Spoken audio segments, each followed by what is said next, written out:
मैनपुरी में भाजपा सरकार पर गरजे स्वामी प्रसाद मौर्य। जनपद मैनपुरी थाना भोगांव में स्वामी प्रसाद मौर्य का सौरभ बीज एजेंसी गुरचरण शाक्य के यहां पर हुआ जोरदार स्वागत। स्वामी जी ने वहीं स्वामी प्रसाद मौर्य ने कहा कि मिडिल ईस्ट में जो युद्ध चल रहा है उससे पूरा विश्व प्रभावित है। अमेरिका और इजरायल अपना वर्चस्व बनाए रखने के लिए दादागिरी जानबूझकर कर रहे हैं। स्वामी ने कहा कि भाजपा सरकार की विदेश नीति विफल है।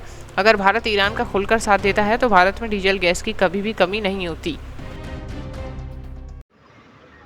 स्वामी जी, इस समय जैसा कि मिडिल ईस्ट में युद्ध चल रहा है और उसको लेकर जगह जगह पर देखी जा रही हैं, गैस को लेकर लाइनें लगी हुई हैं, सिलेंडर को लेकर लाइनें लगी हुई हैं, और ऐसे में तरह तरह के कोई बयान आ रहे हैं। इसमें आपको क्या लगता है, क्या स्थिति है इसमें और क्या कहना चाहिए?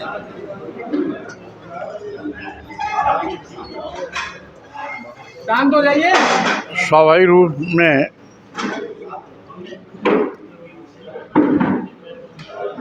मध्य पूर्व में जो युद्ध का आगाज हुआ है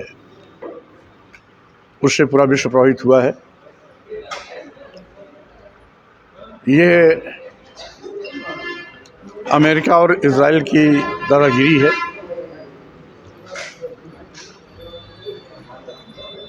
जो जानबूझ करके अपना वर्चस्व दादागिरी बनाए रखने के लिए अकारण इस युद्ध को छेड़ा है। ईरान हमेशा भारत का लंबे अरसे से मित्र रहा है। आज भी ईरान मित्र भाव से ही भारत के साथ खड़ा है, लेकिन कहीं न कहीं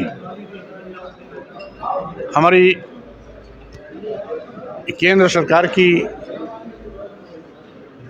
इस मौके पर कुछ गलत नीति रही है, जबकि उसे खुल्लम खुल्ला ईरान का साथ देना चाहिए था। हमारे हारे गाड़े में इजराइल और अमेरिका कभी काम नहीं आया है, लेकिन ईरान विगत कई वर्षों से भारत के साथ खड़ा रहा है।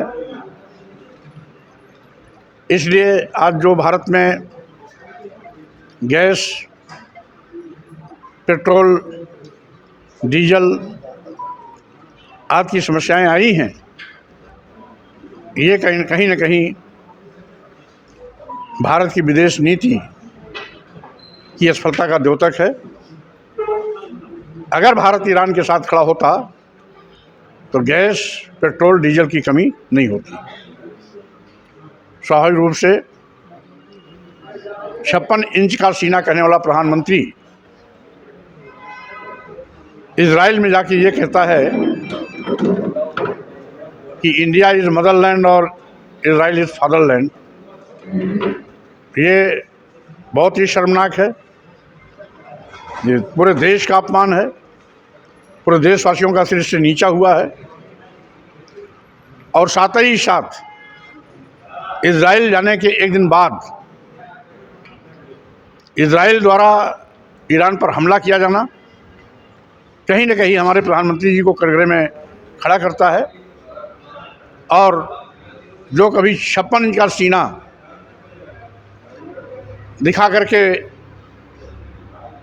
एक धाकड़ प्रधानमंत्री के रूप में अपने को स्थापित कर रहा था, स्वाभाविक रूप से वो 56 इंच सीना वाला प्रधानमंत्री 16 इंच की सीना पे आ गया। और आज अमेरिका इजराइल के सामने जिस तरीके से हमारे माननीय प्रधानमंत्री चुप है, स्वाभाविक रूप से इससे देश शर्मनाक है, शर्मसार है। आगामी 2027 में जो चुनाव होने वाला है उसमें आपकी पार्टी क्या स्वतंत्र चुनाव लड़ेगी? देखिए, कुल मिलाकर के चूँकि भाजपा की डबल इंजन सरकार जनहित के सभी मुद्दों पर पूरी तरीके से फ्लॉप हुई। सरकार की गलत नीतियों के चलते देश का करोड़ों नौजवान बेरोजगार हो गया। हाईली क्वालिफाइड नौजवानों के सामने आज रोजी रोटी का खतरा मंडरा रहा है। ददर की ठोकरें खा रहे हैं। देश में गरीबी बेइंतहा बढ़ी है।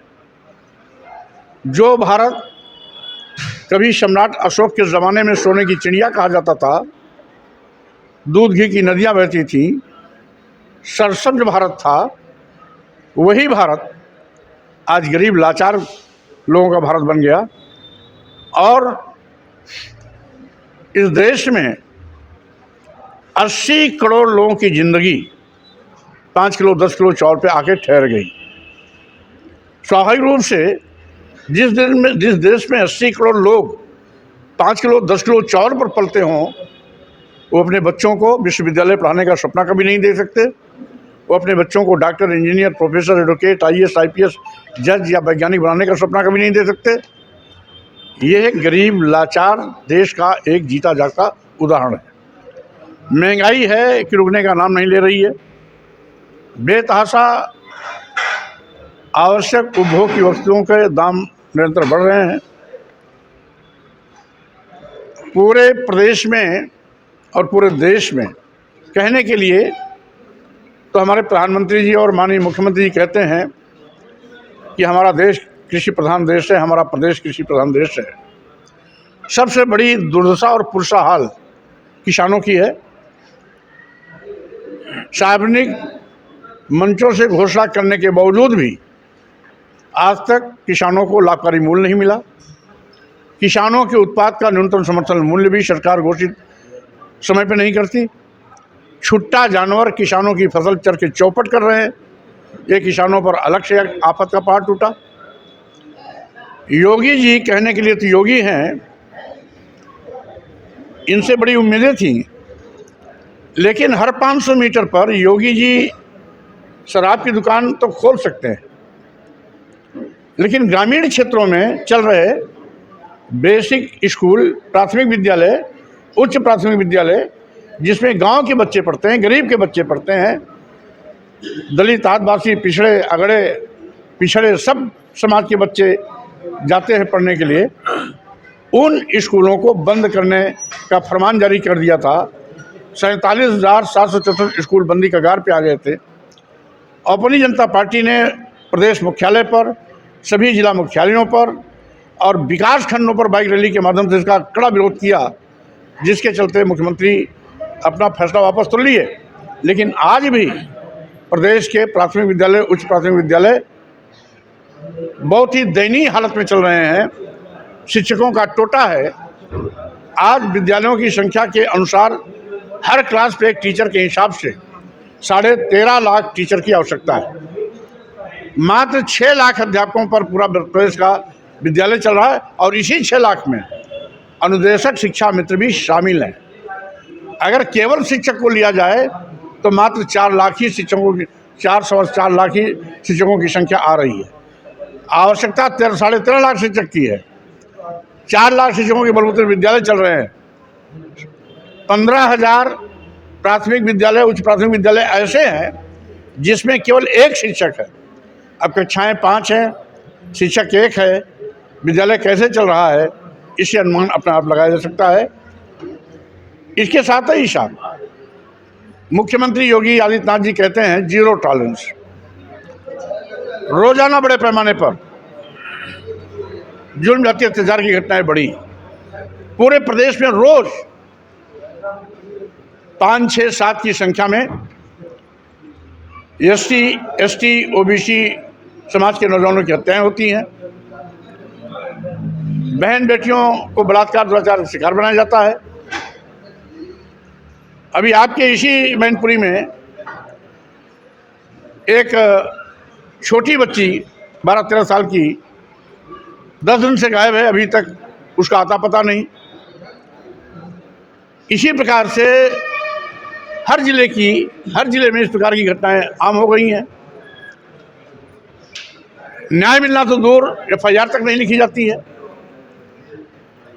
FIR लिखने पर पुलिस दबाव बनाती है कि सुलह करो, नहीं तो तुमको भी क्लास केस में फंसा देंगे। इस तरीके से पूरा प्रदेश जंगल राज बन गया है। वहीं पर जिस चाय वाले पर लोगों ने भरोसा किया था वो चाय वाला सरकार तो नहीं चला पा रहा है, अब देश बेचने की शुरुआत कर दिया है। देश के सभी बंदरगाह, एयरपोर्ट, एयर इंडिया, अधिकतम रेलवे स्टेशन, कई दर्जन ट्रेनें, यहाँ तक कि LIC जैसी बड़ी संस्था अरबों खरबों की संपत्ति को कौड़ियों के भाव अपने चहेते उद्योगपतियों के हवाले कर दिया गया। कल्याणकारी सरकारों की जिम्मेदारी है कि देश के नौजवानों को एम्प्लॉयमेंट देने के लिए रोजगार के अवसर पैदा किए जाते हैं। ये पहली सरकार है जो रोजगार के अवसर खत्म कर रही है। यानी जिन सरकारी विभागों संस्थानों में देश के नौजवानों को सरकारी नौकरियां मिलनी चाहिए थी, वो सरकारी विभाग, प्रतिष्ठान, संस्थान और विभाग आज उद्योगपतियों के हवाले किए जा रहे हैं। तो स्वाभाविक रूप से ये देश के नौजवानों के साथ बहुत बड़ा धोखा है। और साथ ही साथ ये सरकार आज जनता की गाड़ी कमाई पर बने सरकारी विभाग, संपदा को निजी हाथों में बेचा जाना बहुत ही दुर्भाग्यपूर्ण है। इसीलिए अपनी जनता पार्टी ने एक संकल्प लिया है कि 2027 का चुनाव 29 के पहले आ रहा है। इसे हम शुरुआत करेंगे उत्तर प्रदेश से। उत्तर प्रदेश बचाओ, भाजपा हटाओ। जिस तरीके से उत्तर प्रदेश में आज पूरी तरीके से सरकार सभी मुद्दे पर फेल है, सरकार आम भरोसे चल रही है, सरकार के पास जनहित के कोई मुद्दे नहीं हैं, कोई योजनाएं नहीं है, केवल हिंदू मुसलमान के नाम पर आपस में फिरकापरस्ती पैदा कर, सौहार्द बिगाड़ कर, हिंदू मुस्लिम के नाम पर चुनावी बेतरनी पान करने के अलावा इनके पास कोई मुद्दा नहीं है, कोई योजना नहीं है और न ही जनता के हितों के लिए कोई इनका कार्यक्रम। एक एप्स्टीन फाइल को लेकर काफ़ी चर्चा रही है अभी, जिसमें काफ़ी नेताओं के नाम आए हैं। क्या लग रहा है इन सब की आड़ में उस फाइल को दबाया जा रहा है या उस फाइल को लेकर आपका क्या विचार है? बहरहाल जिस तरीके से आज हमारे प्रधानमंत्री जी की मूर्ति बंद है, ये इंगित करता है कि कहीं ना कहीं दाल में काला है। दाल में काला क्या है, ये तो वक्त आने पर पूरी तरह से मामला खुलेगा। लेकिन अपने को हैकर प्रधानमंत्री कहने वाला आज भीगी बिल्ली बना हुआ है, तो स्वाभाविक रूप से कहीं ना कहीं बैक डोर में कुछ है, जिसके नाते हमारे प्रधानमंत्री की मूर्ति बंद है।